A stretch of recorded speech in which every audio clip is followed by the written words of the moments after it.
ന്യൂസാണ്. ഒരു അധ്യാപിക പോലീസ് സ്റ്റേഷനിൽ ബോധം കെട്ട് വീണു.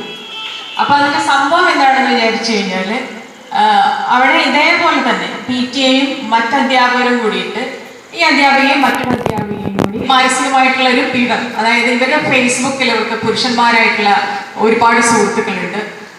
അത്ര അവർ ഫേസ്ബുക്ക് പോസ്റ്റുകൾ ശരിയല്ല. മാത്രമല്ല, ഇവര് യൂറോപ്യൻ വസ്ത്രധാരണം, സാരിയല്ല ഇവർ ഉടുക്കുന്നത്, യൂറോപ്യൻ വസ്ത്രം ധരിച്ചുകൊണ്ട് സ്കൂളിലേക്ക് വരുന്നു എന്നെല്ലാം പറഞ്ഞിട്ട് PTA പ്രസിഡന്റ് പരസ്യമായിട്ട് ഒരു സ്കൂളിൽ നടന്നൊരു പരിപാടിയിൽ പ്രസംഗിച്ചു. അപ്പൊ ഇവർ പരാതി കൊടുത്തിട്ട് പരാതി കൊടുത്തിട്ട് HM സ്വീകരിക്കാൻ തയ്യാറാവുന്നില്ല. PTA പ്രസിഡന്റിന്റെ പക്ഷം ചേർന്നിട്ടാണ് അയാൾ സംസാരിക്കുന്നത്. അവസാനം ഇത് സംസാരിക്കാൻ വേണ്ടി പോലീസ് സ്റ്റേഷനിൽ ചെന്നു.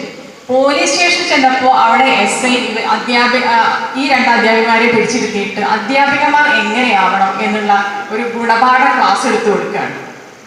അങ്ങനെ അവിടുന്ന് ഇവര് രൂക്ഷമായി പ്രതികരിക്കുകയും അത് വല്ലാത്തൊരു സാഹചര്യത്തിലേക്ക് പോവുകയും ഒരു അധ്യാപികയോടെ ബോധം കെട്ട് വീഴുകയും ചെയ്തു. അങ്ങനെയാണത് വാർത്ത.